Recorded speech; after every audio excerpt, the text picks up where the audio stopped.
Hello. Infertility సమస్యతో వచ్చే స్త్రీలకి చేసే టెస్ట్లలో మొట్టమొదటి పరీక్షల్లో థైరాయిడ్ టెస్ట్ ఉంటుంది. మన బాడీలో తయారయ్యే అన్ని హార్మోన్స్లోకి థైరాయిడ్ హార్మోన్ అనేది చాలా ముఖ్యమైనది.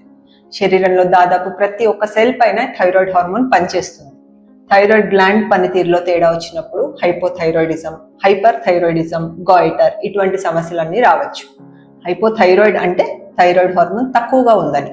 అప్పుడు జుట్టు డ్రైగా అయిపోవడము, డ్రై స్కిన్, వెయిట్ పెరగడము, వీక్గా అనిపించడము, ఎక్కువగా నిద్రపోవాలి అనిపించడము, అంతేకాకుండా ఓవులేషన్ జరగకపోవడం వల్ల మెన్స్ట్రువల్ సైకిల్లో చేంజెస్ రావడము, సైకిల్ ఇర్రెగ్యులర్గా అయిపోవడము, ఇన్ఫర్టిలిటీ, మిస్క్యారేజ్ అవ్వడం ఇటువంటి సమస్యలన్నీ రావచ్చు.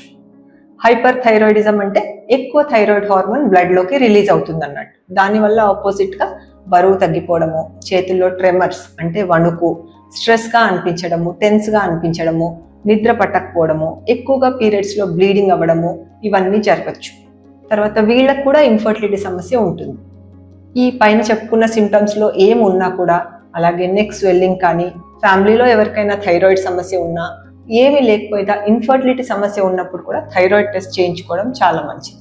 ఎందుకంటే ఈ ప్రాబ్లం అనేది పెద్దదే కానీ డయాగ్నోస్ చేయడం ఈజీ. జస్ట్ ఒక చిన్న టాబ్లెట్తో మనం దీన్ని కరెక్ట్ చేసుకోవచ్చు. తర్వాత డైటరీ చేంజెస్కి వస్తే, హై అయోడిన్ ఉండే ఫుడ్స్ థైరాయిడ్ గ్లాండ్ పనితీరుని ఎఫెక్ట్ చేస్తాయి. కాబట్టి అయోడిన్ ఎక్కువగా లభించే బ్రాకలీ, క్యాబేజ్, కాలీఫ్లవర్ ఇటువంటి కూరగాయలు థైరాయిడ్ ప్రాబ్లమ్స్ ఉన్న వాళ్ళు ఎక్కువగా తీసుకోవద్దని చెప్తారు.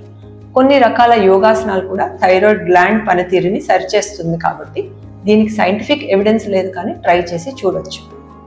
హైపోథైరాయిడ్ సమస్య ఉన్న వారికి థైరాయిడ్ హార్మోన్ శరీరంలో తక్కువ ఉంటుంది కాబట్టి థైరాక్సిన్ని మనం సప్లిమెంట్ రూపంలో ఇస్తాం.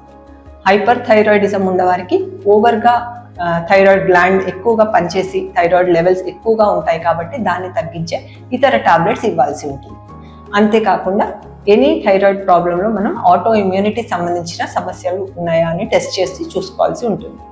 థైరాయిడ్ ప్రాబ్లం అనేది ఈరోజు చాలా కామన్గా చూస్తున్నాం. అంతేకాకుండా ఇన్ఫర్టిలిటీ సమస్య ఉన్న వారిలో థైరాయిడ్ ఎక్కువగా చూస్తున్నాం. కాకపోతే దీన్ని డిటెక్ట్ చేయడము, ట్రీట్మెంట్ చేసుకోవడము చాలా ఈజీ కాబట్టి మనం మిస్ చేయకూడదు. Thanks for watching. నెక్స్ట్ వీడియోలో మళ్ళీ కలుద్దాం.